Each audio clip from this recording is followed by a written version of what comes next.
Website அப்படின்லாம் mobile app வச்சுருக்கவங்க நிறைய பேர் கேட்குற ஒரே கொஸ்டின் என்னென்னு பார்த்தீங்கன்னா, ஸ்பீடை வந்து எப்படி இன்க்ரீஸ் பண்ணுறது அப்படின்னு கேட்பாங்க.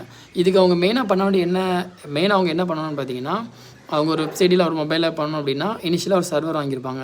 அந்த சர்வரை வச்சு தான் அவங்க என்ன பண்ணுவாங்கன்னு பார்த்தீங்கன்னா, அந்த சர்வரை தான் ஸ்டோரேஜுக்கு அவங்க அந்த சர்வரை தான் யூஸ் பண்ணுவாங்க. பட் ஆக்சுவலாக நம்ம என்ன பண்ணக்கூடாதுன்னு பார்த்தீங்கன்னா, ஸ்டோரேஜுக்கு வந்து நம்ம அந்த சர்வரை யூஸ் பண்ணவே கூடாது. சர்வருங்களை நம்ம எதுக்காக யூஸ் பண்ணிக்கலான்னு பார்த்தீங்கன்னா, நம்மளோட டெவலப்மெண்ட்டை நம்ம ஒரு கோட் டெவலப் பண்ணியிருப்போம். ஃபார் எக்ஸாம்பிளுக்கு நீங்கள் ஒரு மொபைல் ஆப் டெவலப் பண்ணுறீங்க அப்படின்னா, அந்த ஆப்பை வந்து நம்ம டெவலப் பண்ணுறதுக்கு ஃபார் எக்ஸாம்பிளுக்கு PHP யூஸ் பண்ணியிருக்கோம், டேட்டாபேஸ் யூஸ் பண்ணியிருப்போம். ஸோ அதுக்கு மட்டும் நம்ம என்ன பண்ணிக்கலாம், சர்வரை யூஸ் பண்ணிவிட்டு ஸ்டோரேஜ் ஃபார் எக்ஸாம்பிளுக்கு யூசர் போடுற டேட்டாஸ், யூசர்கிட்டருந்து வர டேட்டாஸ் எல்லாத்தையுமே நம்ம என்ன பண்ணணும்னு பார்த்தீங்கன்னா, வெளியே எக்ஸ்டர்னலாக நம்ம ஸ்டோரேஜ் கண்டெய்னர்ஸ் நிறைய பேர் இருக்காங்க ப்ரொவைடர்ஸ், அவங்ககிட்ட போய் நம்ம ஸ்டோர் பண்ணணும். ஸ்டோர் பண்ணிட்டோம்னு வச்சுக்கோங்க. ஸ்டோர் பண்ணிட்டோம் அப்படின்னா அங்கே வந்து எப்படி இருக்கும் போது ரொம்ப ஸ்பீடாக இருக்கும். அதுக்கு ரீசன் என்னென்னு பார்த்தீங்கன்னா, இவங்ககிட்ட வந்து ரிசோர்ஸஸ் வந்து லிமிட்டடாக தான் நம்ம வாங்கியிருப்போம். பட் இவங்ககிட்ட வந்து அந்த மாதிரி லிமிட்டட் கிடையாது. அன்லிமிட்டடாக அவங்க எவ்வளோ ரிசோர்ஸஸ் வேணுமோ அவங்க என்ன பண்ணுவாங்க, நம்மளுக்கு வந்து கொடுப்பாங்க. பட் நம்ம வந்து ஈச் அண்ட் எவ்ரி மந்த் வந்து நம்ம என்ன பண்ணோம், அந்த நம்ம யூஸ் பண்ண ரிசோர்ஸஸ்க்கு வந்து அமௌண்ட் பே பண்ணுற மாதிரி இருக்கும்.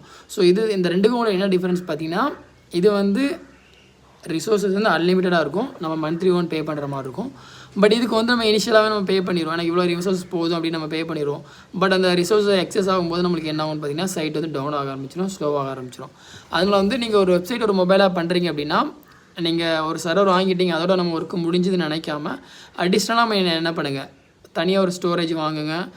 அது கூட சிடிஎன் அது கூட இது பண்ணுங்கள், இன்டெகிரேட் பண்ணிட்டீங்க அப்படின்னா உங்களோட ஸ்டோரேஜ் வந்து அது என்ன பண்ணும், அந்த சிடிஎன் வந்து உங்களுக்கு குயிக்காக வந்து யூசர்ஸ்கிட்ட எண்ட் யூசர்ஸ்க்கு வந்து அது டெலிவர் பண்ணும்.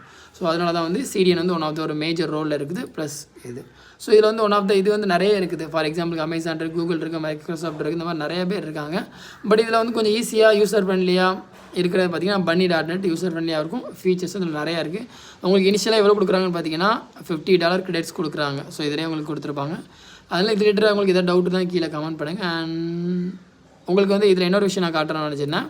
இப்போ நீங்கள் ஹோஸ்டிங்கர் சர்வரில் போகிறீங்க அப்படின்னா உங்களுக்கு வந்து இனிஷியலாக உங்களோட இது எப்படி இருக்குன்னு பார்த்தீங்கன்னா, இப்போ இதில் click.in இருக்குன்னா இது வந்து உங்களுக்கு ஹோஸ்டிங்கரில் இருக்க URL, ஐ மீன் கேமரா கொஞ்சம் தெளிவாக இல்லை, ஓகே உங்களுக்கு தெரியும் நினைக்கிறேன். இது வந்து நம்ம ஹோஸ்டிங்கரில் இருக்க சர்வரோட URL. நீங்கள் அடிஷ்னலாக நீங்கள் வெளியே bunny.netல வாங்கிட்டீங்க, உங்களுக்கு URL உங்களுக்கு எப்படி இருக்கும், அவங்களோட URL அப்படி இருக்கும். ஸோ இது வந்து உங்களுக்கு ஸ்பீடாக என்ன கிடைக்கும், உங்களுக்கு வந்து ரீச் வந்து ஸ்பீடாக இருக்கும். And thank you.